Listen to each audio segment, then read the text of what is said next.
Welcome to the Infection Prevention and Control Education Refresher on making routine practices routine in acute care. Why is infection control important? To protect your patients, visitors, yourself, your colleagues, and your family. In order to prevent harm, we complete safety checks prior to medication administration to avoid med errors. We follow protocols to manage MI or stroke. We ensure a patient at risk of falls has a bed monitor to prevent harm.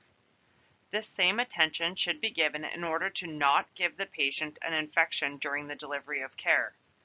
Whether this is an antibiotic-resistant organism like MRSA or CPE, a surgical site infection, a UTI, respiratory, or GI healthcare-associated infection. Infection prevention and control is often overlooked because germs are invisible. You cannot see the transmission of germs or when someone unknowingly transmits an infection. Because germs are invisible, it's difficult to determine who exactly contributes to carrying germs from one environment or patient to the next, but we know that it happens. IPNC reviews every culture result collected in our region. Infections that were not present at the time of admission can be reviewed to see if they were caused during the delivery of healthcare. IPNC for acute care reviews all MRSA, CPE, C. difficile, and VRE bloodstream infection cultures specifically to determine if the infection is attributed to us. The results of these investigations and case reviews, as well as hand hygiene compliance rates, are reviewed regularly. With low hand hygiene compliance and increased infections attributed to the delivery of care, we need to really understand how to stop the spread of germs and be able to incorporate that knowledge into practice. Routine practices are the foundation for preventing the transmission of germs. The consistent use of routine practices is an expectation of care for all persons at all times and in all healthcare settings. For this presentation, we are going to review hand hygiene, the point of care risk assessment, and PPE use. What happens when IPNC principles are not put into practice? Infection control practices are designed to break the chain of infection and prevent healthcare-associated infections from occurring. Healthcare-acquired infections are one of the most frequent adverse events in healthcare. When a patient acquires an infection during the delivery of care, we increase our own workload. We increase the patient's length of stay, which can result in bed flow issues. It increases cost because of prolonged care, PPE, and antibiotic use. It impacts our already vulnerable patients, keeping them sick for longer. It increases their feelings of isolation. It can delay interventions and diagnostics. It can even increase their risk of disability or death. Why is hand hygiene so important? The most common way microorganisms are spread is on the hands of healthcare staff to our patients, either directly or indirectly during the delivery of healthcare. Consider the care you provide to your patients. We are constantly touching surfaces, patients, equipment, supplies, food, waste, and body fluids, and ourselves, our glasses, face, scrubs, hair, and watches. We use the washroom and we help others use the washroom. We eat and we help others eat. All of these can carry potentially harmful microorganisms that can be passed on to someone else or to ourselves if hand hygiene is not performed correctly. 80% of staff who dressed wounds infected with MRSA carry the organism on their hands for up to 3 hours.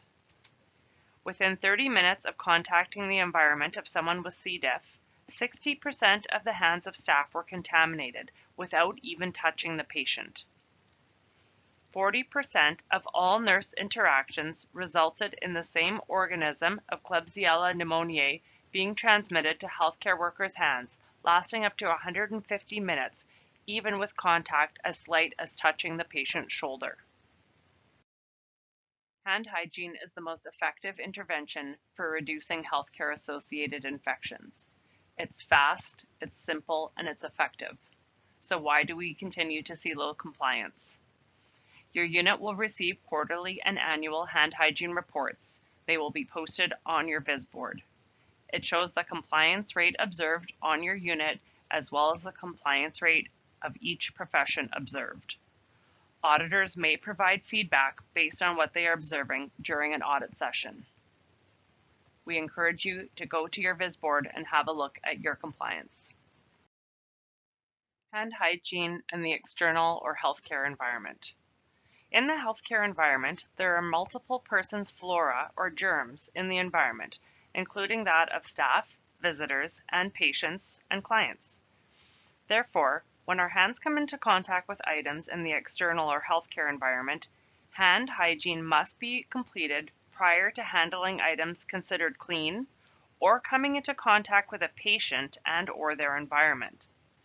Things that are part of the external or healthcare environment include common areas such as corridors, lounges, and nursing desks, and shared equipment in this environment, such as phones, computers, and charts.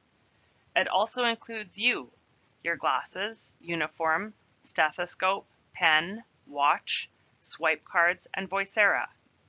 Don't forget about exterior door handles and equipment that is not stored in clean zones, such as linen hampers in hallways. Hand hygiene and the patient environment. What is part of the patient environment? Items or surfaces in the patient room or bed space, including the patient, equipment that is in use or has been used on that patient, and any items that have been brought into the patient room and have been in contact with the patient or surfaces within that room or bed space. Items in the patient environment should only have germs or flora of that patient. Hand hygiene is required when you move from external environment prior to making contact with the patient or anything in their environment. Remember, hand hygiene is also required when you move between patients in a multi-bed room or common area. Hand hygiene and the clean aseptic environment. Anything clean can only be accessed with clean hands. There should be no germs on clean items. If all staff clean items appropriately and access clean supplies with clean hands, the items remain clean until they're used. Clean items or areas can include medication carts, med rooms, clean supplies in clean supply rooms, linens, meal trays, clean equipment such as wheelchairs and Dynamaps stored in clean zones. Clean or aseptic procedures include accessing drains, inserting or accessing Foleys or IVs, medication administration by any route, feeding a patient, pouring water, all require clean hands immediately before beginning the procedure. Once clean items enter the patient environment and touch surfaces or are touched by the patient, they are no longer clean. That is why single-use clean supplies from the patient room cannot be returned to the clean supply room or be used on other patients. Hand hygiene and contaminated or blood and body fluid exposure risk. Anytime there is a risk of exposure to blood or body fluid, consider it contaminated. Body fluids and contaminated items are very high risk for carrying a large amount of microorganisms.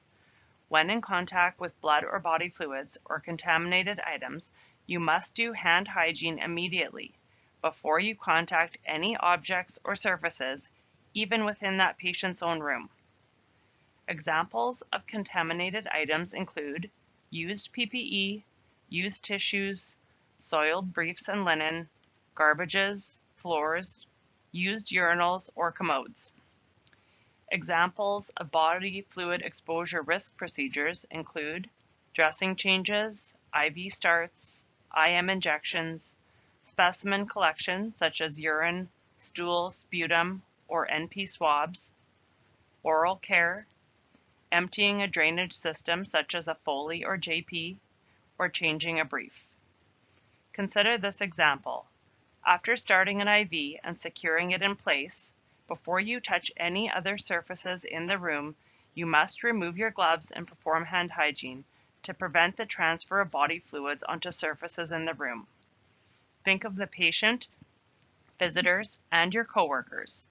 They should not be at risk of contacting surfaces contaminated with blood. Another example, you are in a contact precautions room and you perform oral care. You also need to perform a bed bath and peri-care. Do you wear the same gloves for all care in the room? No. Oral care is a body fluid exposure risk.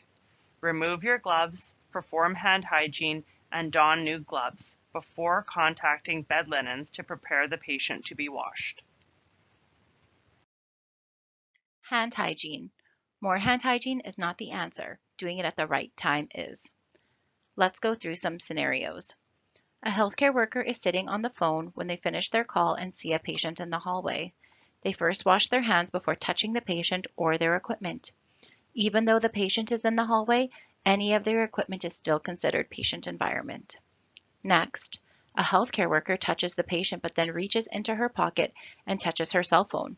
Before touching themselves, they must perform hand hygiene because a cell phone is considered external environment. It is not clean to the patient, and you don't want to transfer patient germs into the external environment. Finally, a healthcare worker has successfully started an IV. After completing the skill, before touching anything else, hand hygiene must be performed, as there is a body fluid exposure risk. Having supplies ready before starting the procedure can help prevent cross-contamination onto clean items or the patient environment. You may not always have everything you need, but if you recognize that you have contaminated something, clean it, and if it can't be cleaned, dispose of it. Prior to every patient interaction, the first step performed by healthcare workers must be to complete a point of care risk assessment to determine the risk posed by a patient, a situation or procedure to yourself, to other care providers, other patients, and visitors. Measures for your PCRA are always in addition to routine practices, like hand hygiene or additional precautions when they're in place. Conducting a point-of-care risk assessment involves asking yourself a series of questions before every interaction to determine the risk of being exposed to a potential hazard. Could my clothes or skin come into contact with blood or body fluids? If yes, wear a gown. Could my eyes or face be splashed or sprayed with blood or body fluids? If yes, wear facial protection. Is there an airborne transmission risk, such as an airborne organism or an AGMP? If yes, wear a fit-tested, seal-checked N95 respirator. Could my hands be exposed to blood or body fluids? If yes, wear gloves. Is the patient on additional precautions? If yes, ensure that you're wearing all required PPE for this specific type of precautions. How do you know if there is a risk? Begin by thinking about how the patient condition can pose a risk. Are they showing signs and symptoms of infection, coughing, sneezing, vomiting, diarrhea? Are they on additional precautions? Are they cooperative? Are they able to perform hand hygiene? Can they cover their cough? Think about the tasks that you're performing. Will there be a risk of contact with blood or body fluids from secretions, non-intact skin, or mucous membranes? Think about the difference between taking vital signs versus performing a complex dressing change on a weeping wound. If the task has a risk for body fluid exposure, additional PPE should be considered. Determine the potential risk based on the environment in which care is being provided. Is the patient in a shared room or a treatment space with a shared washroom? Is there infrequent housekeeping? Does the environment allow for physical distancing from other patients? When the care environment presents a higher risk, additional PPE may need to be considered. Think about the degree of contact that you expect to have. Are you simply going in to deliver a meal tray, or will you be doing a lengthy procedure with the patient? Will you be providing direct care? Indirect care tasks are tasks that don't require close contact with the patient and present a lower risk of exposure. Direct care tasks requiring close contact involve a greater risk of exposure. For tasks or procedures that require direct, close, or prolonged contact with the patient, the risk of exposure is going to be higher and additional PPE should be considered. If any point of care risk assessment factor is deemed high risk, the risk of contamination goes up. Take the appropriate measures to protect yourself and others. Stan doesn't do a point of care risk assessment. He goes in to examine a wound and doesn't wear gloves. Stan finishes his shift and goes home. The patient is transferred to another unit and Stan forgets all about it. 2 days later, the wound swab results positive for Group A strep, necrotizing fasciitis. Stan gets a call from occupational health, who is completing contact tracing to assess his exposure to the patient. Stan admits he didn't wear gloves. Stan now needs to go see his doctor and be prescribed chemoprophylaxis. Don't be a Stan. Don PPE just before the task it is needed for. Use the correct donning and doffing technique. Utilize shared health posters if needed. Avoid contaminating yourself and the care space by doffing and discarding PPE immediately after use. Low compliance is not only not wearing PPE, but it includes the improper wearing of PPE. For example, masks under the chin, gowns not tied and open in the back, incorrect donning and doffing, etc. Gloves are an integral piece of PPE in healthcare. However, we often see gloves worn for tasks they are not required for, or gloves worn in place of hand hygiene. Hand hygiene must be performed prior to accessing clean PPE and after doffing PPE. What can you do to protect your patients? Know when the right moment is to perform hand hygiene. Don't change a brief and then touch multiple surfaces in the room. You may have gloves on, but the patient, their roommate, and the staff coming in after you do not. Build hand hygiene into simple routines, like immediately before touching something clean and immediately after blood or body fluid exposure risk. Keep nails short and clean, no gels or acrylics. Keep hands moisturized to avoid skin breakdown. Don't put wet hands, either with water or ABHR, into gloves. One common task we often see healthcare workers performing with gloves on is pushing a patient in a wheelchair. The wheelchair should only have the microflora of the patient on the wheelchair, therefore they aren't required. If the task before pushing a patient in a wheelchair had a blood or body fluid exposure risk, such as getting a patient out of bed with soiled linen, gloves should be removed and hand hygiene performed prior to pushing the patient in the wheelchair. Gloves can impede our ability to perform hand hygiene appropriately, as seen here as staff touches her hair and then proceeds to touch the patient environment. This would be a missed opportunity for hand hygiene as the healthcare worker touches herself, external environment, and then touches the wheelchair, which is patient environment. When pushing a patient in a wheelchair, all that is required is clean hands prior to touching the patient environment.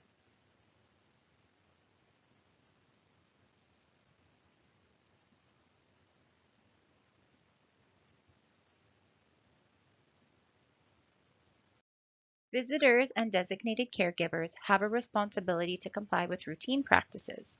All staff involved in care are responsible to teach those receiving care and their visitors basic principles such as hand hygiene, respiratory etiquette, and use of PPE.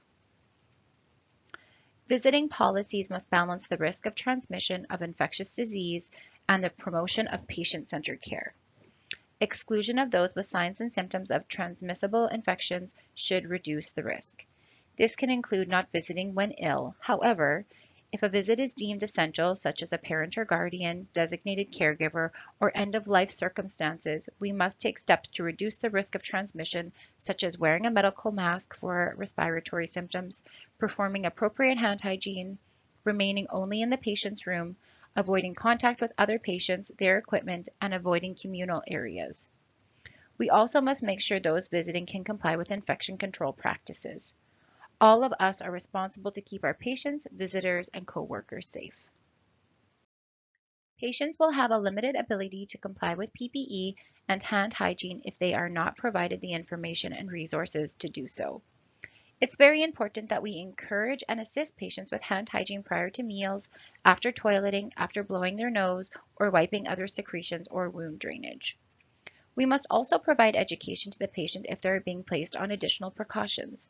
There are fact sheets related to MRSA, CPE, and every additional precaution to help explain and educate our patients. As explained earlier, isolation gowns and gloves are not required for the patient. If it is necessary for a patient on precautions to leave their room, patient should be in clean clothes or housecoat, have clean hands, all draining wounds should be covered and contained, and a mask should be worn if experiencing respiratory symptoms or if they are immunocompromised. Equipment cleaning and the environment. Thorough environmental and equipment cleaning is always important. For patients on additional precautions, it is imperative as these organisms persist in the healthcare setting. The environment and equipment is only as clean as you and your colleagues make it. If a vital signs machine is not cleaned after use, it has the potential to transmit infections to any further patients it is used on. If a nurse takes an IV tray into the room and places it on the bedside and proceeds to touch the patient and then reach into the clean tray, it will be contaminated for all further staff and patients who access it. If a healthcare aide takes a water jug out of a patient's room and refills that used jug in the clean kitchenette, that has the potential to contaminate the water dispenser for all further users.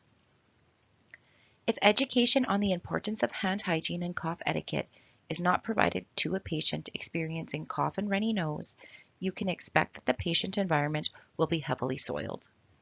If staff and housekeeping are not diligent in hand hygiene and routine practices, you can expect those organisms to be carried beyond the patient room. Everyone has a role to play in transmitting or not transmitting infection. Just because germs are not visible, it doesn't mean they aren't there.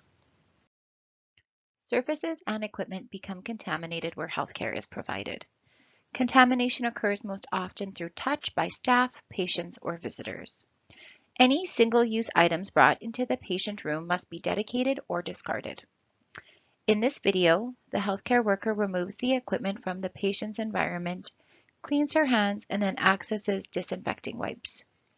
She then cleans and disinfects the equipment, allows for adequate contact time. Finally, she returns the equipment to the dedicated clean zone. This must be done every time a piece of reusable equipment is used on a patient and then leaves the patient environment, not only on additional precautions. Hand hygiene is the single most effective way to prevent hospital-acquired infections, but compliance data is often low. Here we see the healthcare worker take a clean Dynamap into a patient environment. She neglects to clean her hands prior to touching the Dynamap and entering the patient's bed space. By not performing hand hygiene prior to touching the patient and their environment, she has put the patient at risk for an HAI. With the help of GlowGerm, we can visualize how neglecting to perform hand hygiene can transfer germs from the external hospital environment to our patients and their environments. If the staff member was in a room with a patient prior who had something infectious such as COVID-19 or norovirus, by not cleaning their hands before patient or patient environment contact, they would transfer those germs to the patient. Germs are invisible, so it's so important that we clean our hands to break the chain of infection. With the help of GlowGerm, we can visualize the transfer of germs onto the cup, the wheelchair, the blood pressure cuff, and finally the patient's bedding. While performing tasks that have a blood or body fluid exposure risk, wearing gloves help us protect ourselves. If we fail to doff our gloves and clean our hands following blood or body fluid exposure risk, we will continue to contaminate the environment with the blood or body fluids that may have been transferred to our gloves. In this video, we see two healthcare workers changing a patient's brief. The healthcare worker on the right completes the task and cleans her hands appropriately. The nurse on the left carries on with her tasks, failing to clean her hands, transferring the germs on her gloves into the patient environment.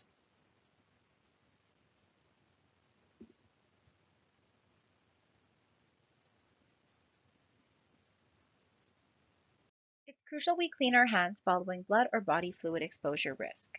The healthcare worker who failed to clean her hands after providing pericare contaminated the environment by adjusting the bed rail, changing the position at the end of the bed, and then touching the doorknob to the bathroom.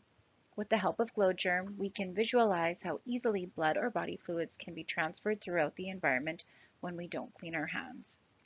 This contaminates the environment and puts our patients, our coworkers, and ourselves at risk. What kind of unit do you want to work on? Is it safe for patients? Is it safe for staff? Can you lead by example and provide reminders to colleagues? A common interpretation of culture is the way things are done around here. It is impacted by individual and group values, attitudes, perceptions, competencies, and patterns of behavior. I think we would all want to work on a ward where patients are isolated when they should be, hand hygiene is performed appropriately, and staff use clean equipment on their patients.